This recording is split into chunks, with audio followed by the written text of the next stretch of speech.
राधा स्वामी मत में जो सुरत शब्द का वर्णन है, वो ही वर्णन गुरुओं में भी है। चाहे वो कबीर साहब थे, चाहे वो नानक साहब थे। वो नाम केवल 5 अक्षर नहीं है जो गुरु देता है, वो तो केवल सिमरन करने के लिए, मंत्र के लिए दिए जाते हैं।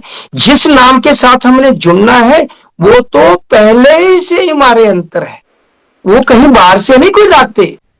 तो गुरु साहब कहते हैं एक्सपीरियंस ना शेयर करें, सत्य एक्सपीरियंस नहीं है। तो एक अवस्था जो अंतम बोली है उसमें कुछ शब्द नहीं है, वहां कुछ नहीं है, वहां केवल वह है, ना शब्द है ना प्रकाश है, केवल एक है। इसीलिए जो नामदान है ये परमात्मा की कृपा का नाम भी बोला गया है। एक तरह से ये बंदगी करने का हक दिया जाता है सतगुरु की तरफ से, और वो जो सतगुरु होते हैं नामदान देने के बाद उस शिष्य की हर तरह से अंदर भी और बाहर भी संभाल भी करते हैं। अभी आपने पूछा कि सचखंड क्या कोई लोकेशन है? ना तो ये कोई लोकेशन है, ना कोई जगह है जहां कोई परमात्मा बैठा हुआ है। ये जीव आत्मा की शुद्ध चेतन की परमात्मा अवस्था है। तो इसमें अनहद नाद कब शुरू होता है? कि अगर हमारी यात्रा पूरी नहीं हुई है इस देह में, तो मृत्यु के वक्त तो बाबा जी हमें लेने आते हैं और वो हमें सचखंड ले जाते हैं। क्या ये सच है? शब्दे धरती शब्दे आकाश, शब्दे ही शब्द भया प्रकाश, सकल सृष्टि शब्द के पाछे, नानक शब्दे घट घट आछे। सूरत शब्द योग का अभ्यास कराने वाले वर्ल्ड फेमस राधा स्वामी मत को आज को नहीं जानता। असेंस ऑफ स्पिरिचुअलिटी में इसी मत के बारे में जानने के लिए इनवाइट किया है श्री रिपुदमन कुमार सिंह जी को। ये एक इंटरनेशनल हॉकी प्लेयर हैं और Indian Punjab and Sind bank hockey team के एक्स कोच रह चुके हैं। ये जोनल ऑफिस जलंधर से मैनेजर पोस्ट से रिटायर्ड हुए हैं। राधा स्वामी रिपुदमन जी, सूरत शब्द योग की साधना क्या है? देखिए, सूरत शब्द योग जो है ये है अपनी आत्मा को परमात्मा से एक करने की विद्या। और ये जो विद्या है, ये जो कला है, इसको करने से पहले किसी परफेक्ट मास्टर की शरण लेनी पड़ती है, क्योंकि ये मार्ग इतना जीना है, इतना बारीक है कि आम इंसान अपनी बुद्धि से या अपने विचारों से या अपने ख्यालों से उस तरफ नहीं जा सकता। सुरत शब्द जो योग है, ये है अपनी सुरती को अंतर में शब्द के साथ एक करके सेल्फ रियलाइजेशन करने का मार्ग है। और सेल्फ रियलाइजेशन से फिर ये है परमात्मा को गॉड रियलाइजेशन करने का मार्ग। जी, तो क्या ये बिना नामदान लिए नहीं हो सकता? देखिए, नामदान एक प्रक्रिया है जिसमें जिज्ञासु ये जाहिर करता है अपनी इच्छा को कि मैं सुरत शब्द के मार्ग के ऊपर चल के उस परमात्मा की तरफ जाना चाहता हूं, अपनी आत्मा को उसके साथ एक करना चाहता हूं, अपने आप को जानना चाहता हूं कि मेरी जिंदगी का लक्ष्य क्या है, मैं यहाँ पर जन्म कैसे लेता हूं, मैं कहां से आता हूं, ये सुरत कहां से आके इस शरीर में फैल जाती है, संसार में चली जाती है। और नाम दान लेने की बात यह है कि वो एक प्रक्रिया है जिसके जरिए संत सतगुरु हमें थ्योरेटिकली भी समझाते हैं, फिर वो थ्योरेटिकली समझा के हमारा जो कनेक्शन है हमारी रूह का, वो रब के साथ अटैच भी कर देते हैं। वैसे तो सब लोग ही, हर जीव जो है उस परमात्मा के साथ एक है, लेकिन क्योंकि वहां पर हम अपने उसको जानने की इच्छा की है, तो उस जानने की इच्छा को लेके संत सतगुरु उसका हमें आभासत ज्ञान कराते हैं। फिर वो प्रक्रिया के थ्रू जो नामदान की प्रक्रिया है वो दे देते हैं। फिर उसके ऊपर प्रैक्टिकल एप्लीकेशन के जरिए हम एक्चुअल में अपने अंतर में उसका अनुभव करना शुरू कर देते हैं। इसीलिए नामदान जरूरी है। ये जो नामदान है ये परमात्मा की कृपा का नाम भी बोला गया है। एक तरह से ये बंदगी करने का हक दिया जाता है सतगुरु की तरफ से कि आप अपनी बंदगी में लगे। और वो जो सतगुरु होते हैं नामदान देने के बाद उस शिष्य की हर तरह से अंदर भी और बाहर भी संभाल भी करते हैं, उसको उस मार्ग के ऊपर चलने के लिए प्रेरणा भी देते हैं, बाहर से सत्संग के जरिए, सिमरन सेवा के जरिए, अपने दर्शनों के जरिए। और अंतर में जो अंतरीव गुरु है हमारा शब्द गुरु, जिसे radiate form of the master कहते हैं, उसकी तरफ बढ़ने के लिए वो हमें फिर और भी शक्ति देते हैं, कृपा करते हैं। जी, तो नामदान के लिए शिष्य की क्या योग्यता होनी चाहिए? देखिए, शिष्य की योग्यता तो हमारे में किसी में भी नहीं है कि हम नामदान के अधिकारी हो सके, ऐसे संत बोलते हैं। ये तो परमात्मा की कृपा है कि वो हमें जब चाहता है कि ये जीवात्मा वापस अपने घर की तरफ लौटे तो वो किसी संत की हमें संगत देते हैं। इसीलिए गुरु नानक साहब ने बोला है कि माटी का क्या धोप है स्वामी, मानस की गत ये ही। जो हमारी गति है, हम तो मिट्टी की तरह हैं। अगर हम इसको धोना भी शुरू कर दें, अपने आप को साफ भी करना शुरू कर दें, तो मिट्टी से मिट्टी ही निकलेगी। तो वहां पर तो केवल कृपा की बात है। तो जब कृपा होती है तो वो अपने आप ही वो रूह जो परमात्मा की तरफ जाना चाहती है, उसकी पुकार को सुन के वो मालिक उसको किसी पूर्ण संत सतगुरु के पास भेज देते हैं। तो इसीलिए उन्होंने बोला है ना कि कर्म होए कर्म, कर्म का मतलब कृपा जब होती है, फजलो कर्म होता है जब अकाल पुरख का, परमात्मा का। कर्म होए सतगुरु मिलाए, सेवा सुरत शब्द चितलाए। जब उस मालिक की कृपा होती है तो किसी संत सतगुरु का मेल हो जाता है। और जब उस सतगुरु की कृपा आगे फिर होती है तो फिर सुरत शब्दी के अभ्यास में हमें वो लगा देते हैं, अपनी तरफ, अपनी बंदगी की तरफ लगा देते हैं। इसलिए यहाँ पर किसी की भी योग्यता नहीं है कि वो परमात्मा को बखुद जाके मिल सके और इतनी योग्यता ले सके कि वो ईश्वर का एक हो सके।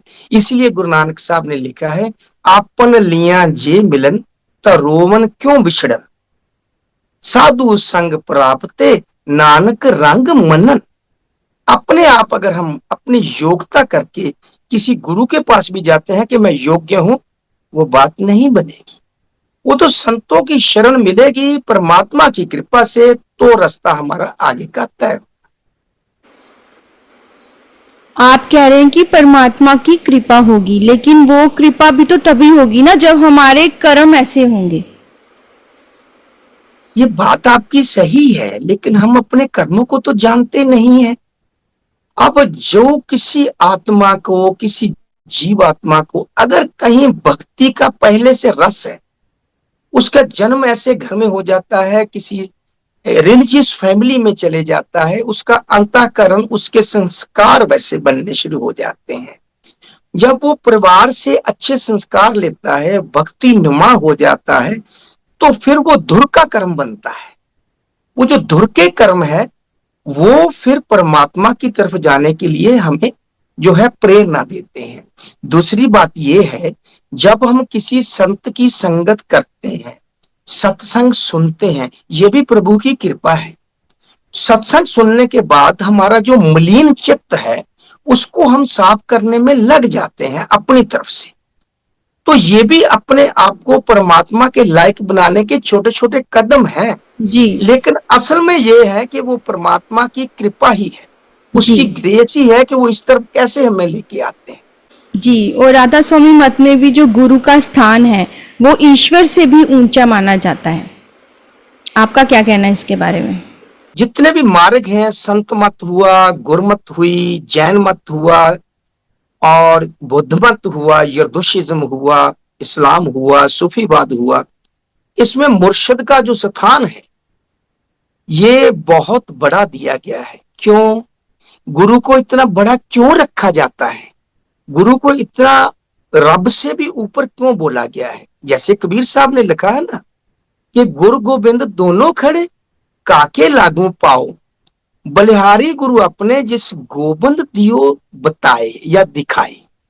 अब ये है उनका कहने का मतलब, तो गोबंद तो पहले ही सर्वव्यापक है, जी परमात्मा तो पहले ही सर्वव्यापक है, सब में है, पूरा है। लेकिन जब गुरु हमारे माध्यम में आते हैं, वो सतगुरु कृपा करते हैं, तो वो हमें मालिक की तरफ का इशारा कर देते हैं, उसका ज्ञान देते हैं।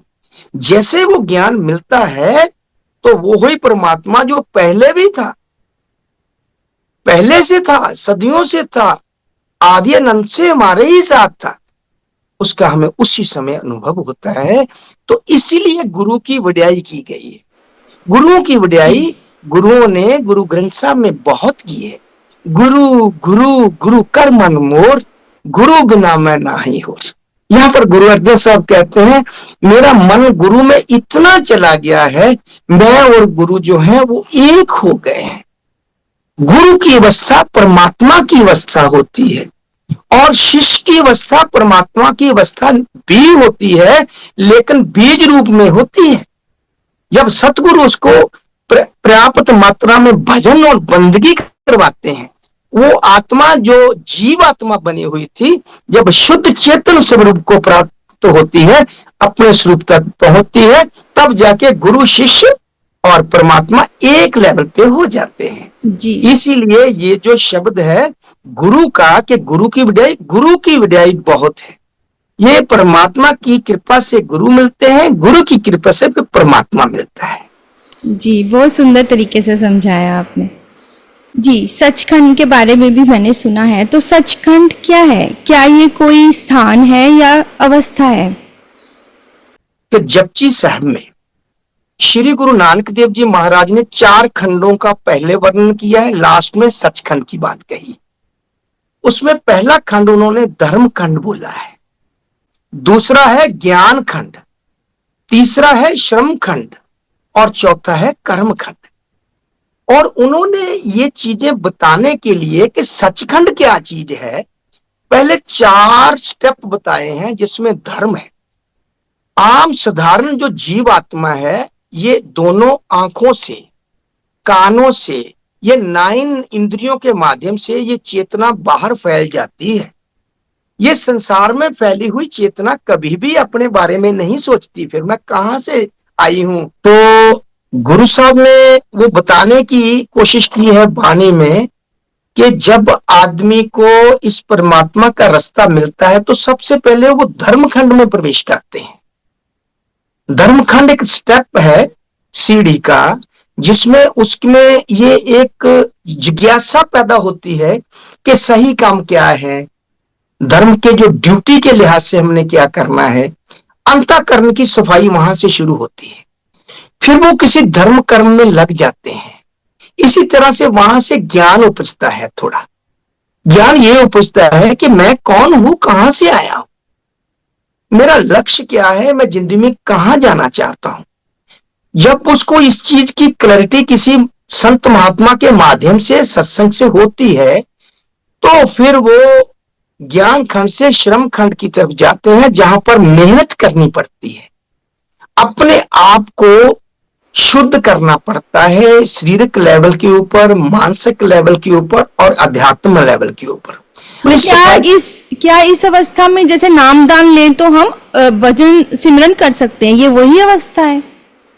बिल्कुल बिल्कुल जी। एक तो अंतरीव साधना चल रही है, एक बाहरी जगत में उसका व्यवहार कैसा है, उसकी खाने पीने की आदतें कैसी हैं, उसकी वृत्तियां किसी को देखने की कैसी हैं, वो सुनता कैसे है, कौन सी चीजों में उसका ध्यान ज्यादा जाता है। यहाँ का उसको फिर ज्ञान होने के बाद इसके ऊपर श्रम करता है, मेहनत करता है, वो बंदगी में लगता है, और साथ में अपनी कमजोरियों को भी देखता है।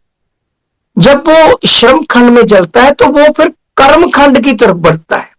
कर्म खंड का मतलब है वो उसका जो अंतरीव जिंदगी जीने का ढंग और बाहर जिंदगी जीने का ढंग एक जैसा होना शुरू हो जाता है, कर्म में आनी शुरू हो जाती है, प्रैक्टिकल एप्लीकेशन में चला जाता है। वो फिर क्या करता है, लोगों के साथ उसका व्यवहार बिल्कुल ऐसे होता है जैसे परमात्मा हमें बोलता है करना चाहिए। वो हिंसक नहीं होता, अहिंसा आ जाती है। उसमें सील संतोख ज्यादा आ जाता है। और सबसे बड़ी बात यह है कि उसमें जो अपनी ईगो होती है, हौमे जो है हमारी, उसको दूर करने का यत्न करने का कर्म शुरू हो जाता है। क्योंकि जो सबसे बड़ी रुकावट है परमात्मा और हमारे बीच, वो हमारी हौमे है। जब सतगुरु की दी हुई युक्ति से हमारी सुरती अंतर नामदान में के वक्त बताए हुए साधनों से अंदर लाइट एंड साउंड में जाती है, जब शब्द धुन में जुड़ती है, तो वो एकाकार होती है। वो अपनी नेस्ती जो हस्ती है, वो नेस्त से नबूद होनी शुरू हो जाती है। वो मतलब माइनस होना शुरू हो जाता है, जो उसका ईगो है, जो उसका हौमे है। इसीलिए गुरु नानक साहब ने बोला, हौमे बूझे ता दर सूझे। अगर हमें अपनी हौमे, हम क्या है, श्री हजूर महाराज बताते थे कि हौमे अहंकार नहीं है, हौमे है अपने आप को परमात्मा से अलहदा मान के जो हम जीते हैं, उसका नाम हौमे है। असल में हम परमात्मा ही हैं सभी। हम इसको डुअलिटी भी बोल सकते हैं। हाँ, जब हम डुअलिटी में रहते हैं तो इसको हम हौमे कहते हैं।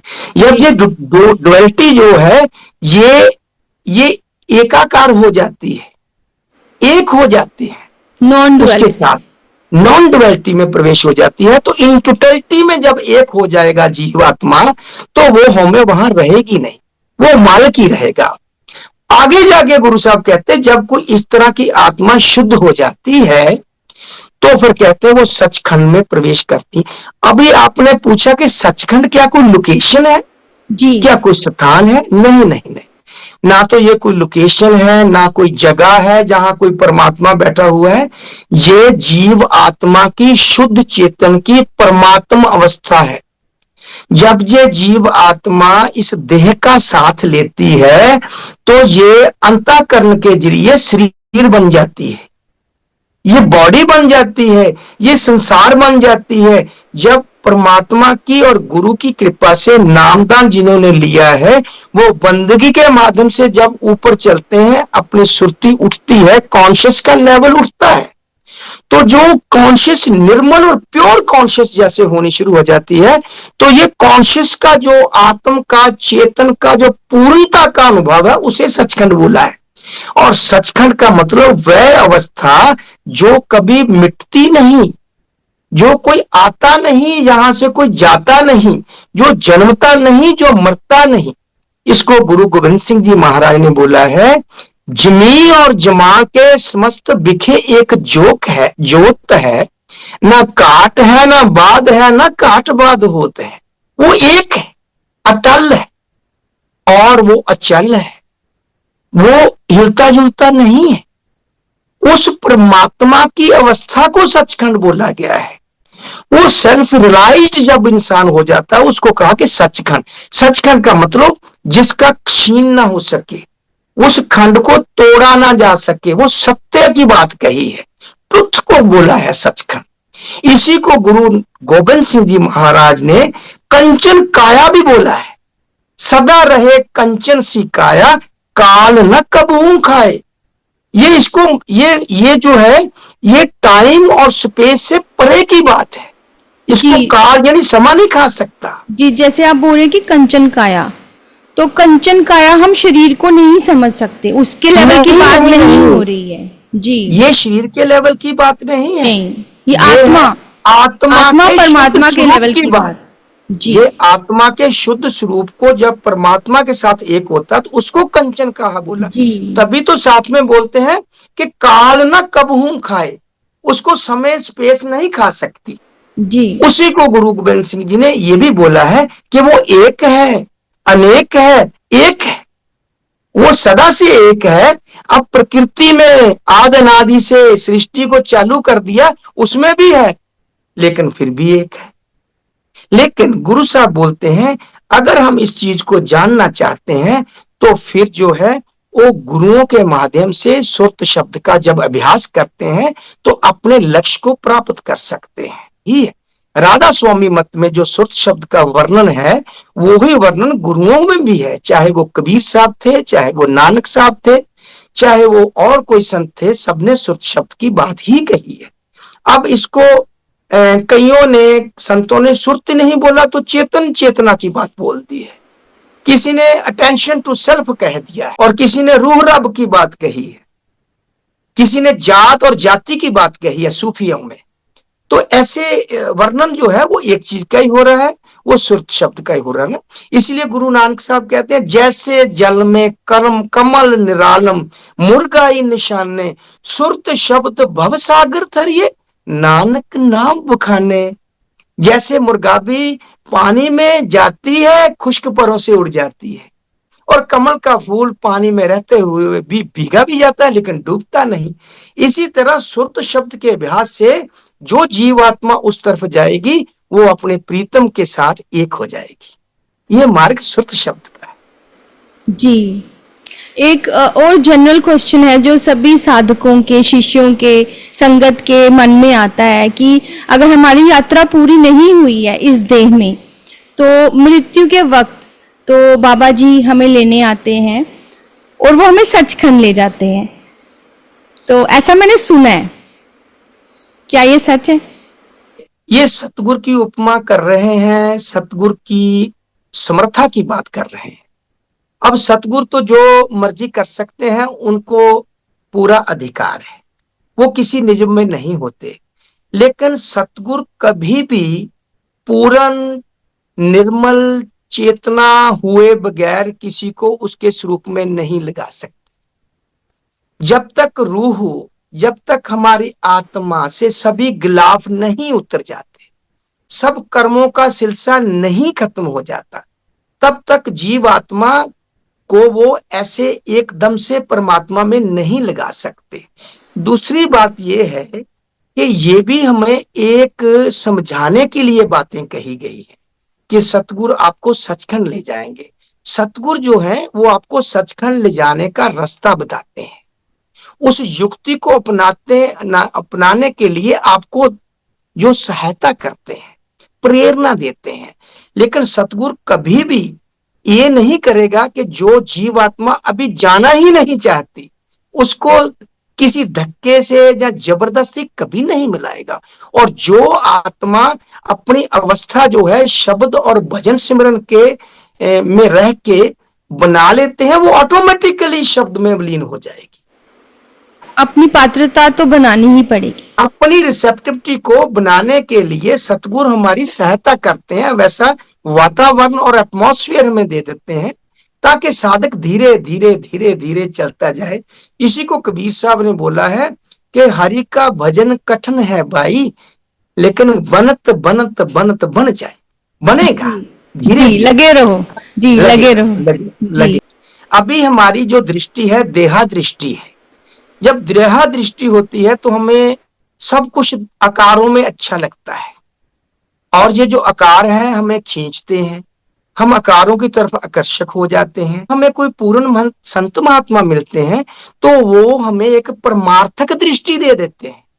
वो कहते हैं इन दोनों आंखों से तुम जगत देख रहे थे, ये देहा दृष्टि, व्यवहारिक दृष्टि और संसारिक दृष्टि में के लिए थी। अब मैं तेरे को एक और आंख देता हूं जिससे तुम अपनी आत्मा को कैसे ऊपर लेके जाना है, कैसे अपने रूप को जानना है, उसकी दृष्टि लो। वो तीसरी दृष्टि है परमार्थक दृष्टि, वो रूहानियत की दृष्टि है। तो इसीलिए इसको तीसरी आंख बोला है। जब कोई साधक अपने मन को वो नामदान लेने के बाद ये तीसरे तिल के ऊपर एकाग्र करते हैं और सतगुरु का ध्यान करते हैं, वहां पर टिके रहते हैं, वहां से फिर उनको शब्द धुन की अवस्था पैदा हो जाती है। वो जो शब्द धुन की अवस्था है उसके साथ जैसे जैसे जीवात्मा लयबद्ध होती जाती है, वो फिर परमार्थक दृष्टि बढ़ती है, उससे रूहानियत की दृष्टि बढ़ती है, सुरत की अवस्था जागृत होती है। जैसे जैसे सुरती जागृत होती है वो अपने घर की तरफ लौटना शुरू कर देती है। तो इसमें अनहद नाद कब शुरू होता है? गुरु नानक साहब ने बोला है, शब्द धरती शब्द आकाश, शब्दे शब्द भया प्रकाश, सगल सृष्टि शब्द के पाशे, नानक शब्द घटे घट आशे। वो शब्द जो हमारे इस देह में है, वही हमारे वन में भी है और सारी सृष्टि में भी है। लोक परलोक खंड पताल जितने भी बने हैं, ये उसी शब्द से बने हैं। इसी शब्द को गुरुओं ने नाम भी बोला है। वो नाम केवल 5 अक्षर नहीं है जो गुरु देता है, वो तो केवल सिमरन करने के लिए, मंत्र के लिए दिए जाते हैं। जिस नाम के साथ हमने जुड़ना है वो तो पहले ही से हमारे अंतर है, वो कहीं बाहर से नहीं कोई लाते। वो तो गुरु अर्जन साहब ने पहले बोल दिया है कि नौ निध अमृत प्रभ को नाम, देही में इसको विश्राम। ये तो पहले से ही है, पर जो पहले से था तो हमें पता क्यों नहीं चला। फिर यहां पर गुरु की आवश्यकता प्राप्त होती है। यहां पर गुरु उस अनहद नाद का हमें थोड़ा सा आनंद दे देते हैं। 5 शब्द का सिमरन देने के बाद, अपने स्वरूप का ध्यान देने के बाद, जब कोई साधक रोज डेली भजन सिमरन में बैठता है, जब उसकी एकाग्रता थोड़ी पुख्ता होती है, यकसुई बनती है, जब चेतन सत्ता अपने शरीर से हटके ये तीसरे तल के ऊपर आती है, तो शब्द धुनकार अपने आप सुनना शुरू हो जाती है। वहां से अनहद की नाद स्टार्ट हो जाती है, जो क्लियर सुनती है।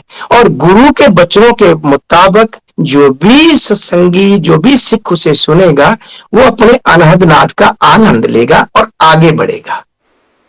और कहते हैं कि जाप मरे अजपा मरे, अनहद भी मर जाए, तो अगली जो अवस्था होगी उसमें अनहद भी खत्म हो जाएगा। देखिए, ये जो बात कही है कबीर साहब ने कही है कि जाप मरे अजपा मरे अनहद भी मर जाए, सुरत समाने शब्द में ताको काल न खाए। ये बात तो उनकी सही है, लेकिन ये अंतिम पड़ाव की बात कह दी। ये जो नीचे बात है, जब साधक पहले अभी शुरू कर रहा है तो उनको पहले तो एकाग्रता करने में दिक्कत आती है, फिर सतगुरु के स्वरूप के ऊपर टिकने में दिक्कत आती है, फिर धीरे धीरे जब उसको ये नाद सुनाई देता है, प्रकाश दिखाई देता है, उसमें भी टिकने में उसको अच्छा नहीं लगता। धीरे धीरे वो साधना होती है, धीरे धीरे इसमें बहुत रस आता है। और जैसे जैसे रस आता है, ये जो चीजें हैं विलीन होती जाती हैं। पहले जो शब्द सुन रहे थे उससे और अच्छा शब्द सुनना शुरू हो जाता है, उससे वाले फिर और अच्छा सुनना शुरू हो जाता है। जीवात्मा सुरती जितनी निखरती जाती है, उतना वो ध्यान से शब्द को सुनती है, आगे चली जाती है। जैसे जैसे वो आगे चली जाती है तो एक अवस्था जो अंतम बोली है, उसमें कुछ शब्द नहीं है, वहां कुछ नहीं है, वहां केवल वह है, ना शब्द है ना प्रकाश है, केवल एक है। अब उसको बयान नहीं किया जा सकता। उसको गुरु नानक साहब, बाबा सामंत सिंह जी महाराज कहते थे, ये अनरिटन लॉ, अनस्पोकन लैंग्वेज है, इसको बयान नहीं किया जा सकता। इसीलिए भीखा जी ने बोला है कि भीखा बात अगम की कहन सुनन में नाही, जो कहे सो जाने नहीं, जो जाने सो कहे नहीं, कह नहीं सकते। हाँ, ज्यादा से ज्यादा ये कह सकते हैं परम आनंद है, पूर्ण आनंद है, पूर्णता है, अब मैं पूर्ण हूं, अब मैं उसके साथ एक हो गया हूं। इसी को गुरु साहब ने बोला है, गुरु गोविंद सिंह जी ने बोला है, आत्म रस जह जान ही सेई खालस देव। जिसने अपनी वो आत्मा का पूर्ण रस लेना शुरू कर दिया, चाहे अनहद नाद के जरिए, चाहे प्रकाश के जरिए, लेकिन जब वो पूर्णता का रस आएगा तो दसम पातशाह कहते हैं कि आत्म रस जह जान ही सेई खालिस देव। वो खालिस हो जाएंगे, प्योर हो जाएंगे, डिवाइन हो जाएंगे। फिर कहते हैं क्या होगा आगे, कहते प्रभ में मोह में तास में रंचक नाही पेत। वहां गुरु शिष्य का भी भेद नहीं रहता, वहां कोई कुछ नहीं रहता, केवल वो एक है, जिसे गुरु नानक साहब ने एक को सतगुरु प्रसाद बोला है, वह एक ही रह गया। जिसे मुसलमान फकीरों ने अल्लाह वहदहू ला शरीक बोला है, वहदत हु शाहूद बोला है, यूनिटी ऑफ यूनिवर्स बोला है, ये एक है जी। वहां पे सिर्फ एहसास रह जाता है, केवल एहसास रहता है, वो भी एक ऐसा है कि पूर्णता का एहसास जी। ये है कि वहां पर बहुत से संतों ने मैं शब्द यूज किया है, जैसे कृष्ण ने बोला है, जो माम पश्यन्ति सर्वतर सर्वम च मैं पश्यन्ति, जो मेरे को सब में देखता है, सबको मेरे में देखता है, वो मैं क्या है? वो मेरी मैं ही है। जो मेरी मैं ही फिर तू का स्वरूप होके मैं तू से भी ऊपर है हो जाती है, एक हो जाती है। ये वननेस की स्थिति हो गई ना। वननेस की स्थिति है। वहां पर कबीर साहब ने बोला जाके कि जाप मरे, वहां जाप भी खत्म हो गया, अजप्पा चला था वो भी खत्म हो गया, शब्द हुआ था अनहद, इसमें बहुत से शब्द सुनाई दिए होंगे, कहीं चींटी की आवाज, कहीं बींडे की आवाज, लेकिन धीरे धीरे जैसे जैसे ग्रोथ हुई है सोल की, वो सब नीचे रह गए। ठीक है, इसीलिए गुरु नानक साहब ने बोला है कि अकथ कथा विचारिये सतगुरु माही समावने। ये अकथ कथा है, मैं इसको बयान नहीं कर सकता, ये सतगुरु में समा जाता है। सतगुरु क्या है? परमात्मा, उसमें एक हो जाता, द्वैत नहीं रहती वहां। तो राधा स्वामी मत में ऐसी कौन सी यूनिक टीचिंग है जो इसको बाकी सब मार्गों से अलग बनाती है? तो सबसे बड़ी बात तो ये है कि वहां पर एक जिंदा सतगुरु बैठे हैं। जिंदा सतगुरु का मतलब ये नहीं होता कि किसी की देह को सतगुरु माना जाए। अभी हमारी अवस्था जो है शरीर की है, देह की अवस्था है हमारी। अभी मैंने पहले बोला कि हमारी दृष्टि देह की है, हमें कोई देह वाला समझाएगा तो पता चलेगा। एक तो वहां पर वो देह में बैठ के परमात्मा सतगुरु जो है बात कर रहा है, शिष्यों के साथ हमें समझा रहे हैं। दूसरी बात है उनका जो मार्ग है वो इतना सरल है कि 5 साल का बच्चा भी और 100 साल का, 90 साल का बूढ़ा भी उसे बड़े आराम से कर सकता है। ये सरलतम से सरलतम मार्ग है, ये सहज योग है, ये हठ योग नहीं है। ये केवल अपने अंतर मन की बात है, आपकी सुरती की बात है। और सुरती जो है ना तो वो बूढ़ी होती है, ना वो जवान होती है, ना वो जन्म लेती है, ना आती है, ना जाती है। वो आत्मा की बात है, इसलिए ये यूनिक है। और दूसरी बात यह है कि वहां पर नामदान देने के बकायदा आपको प्रैक्टिकल एप्लीकेशन में लगाया जाता है। जो प्रैक्टिकल एप्लीकेशन कराई जाती है, भजन अभ्यास कराया जाता है, वो सबसे उत्तम बात है। और भजन अभ्यास के लिए कौन सी चीजें आवश्यक हैं? एक तो आपकी एथिकल लाइफ होनी चाहिए, अच्छा आचरण, अच्छा करैक्टर रह के आपने एक सिख और साधु की जीवन व्यतीत करना। दूसरा, आप दूसरों के लिए जो है शुभ संकल्प रखें और लोगों की सेवा करें। साथ संगत की सेवा में जोड़ा जाता है वहां से। राधा स्वामी की जो सेवादार है वो भी वर्ल्ड फेमस है। हाँ, इसीलिए है कि सतगुरु ने उनको ये शिक्षा दी है कि हम एक हैं, सारी सृष्टि में हम दो नहीं हैं, एक हैं। इसका अनुभव आप सेवा से करें और करते करते पता चलेगा कि मैं किसी की सेवा नहीं कर रहा, अपने ही सेवा कर रहा। एक बार मास्टर से पूछा गया था, क्या मास्टर हम अपने एक्सपीरियंस किसी से शेयर नहीं कर सकते क्या? बाबा जी कहते हैं कि आप कर सकते हो, पर आपका कोई भी एक्सपीरियंस, कोई भी एक्सपेरिमेंट जो है वो सत्य नहीं है। आज आपको गुरु के या कृपा से अंतर में कोई झलक दिखाई दे दी, समझ लो कि प्रकाश दिखाई दिया। आपने लोगों से बात की, कल को ना दिखाई दिया तो आप खुद ही डाउट में चले जाओगे। या फिर आप जिनको बता रहे हैं आप समझोगे कि ये जो मैं बता रहा हूं, जिनको बता रहा हूं उनको शायद पता नहीं है, उसमें होम में आने का डर है। तो गुरु साहब कहते हैं एक्सपीरियंस ना शेयर करें।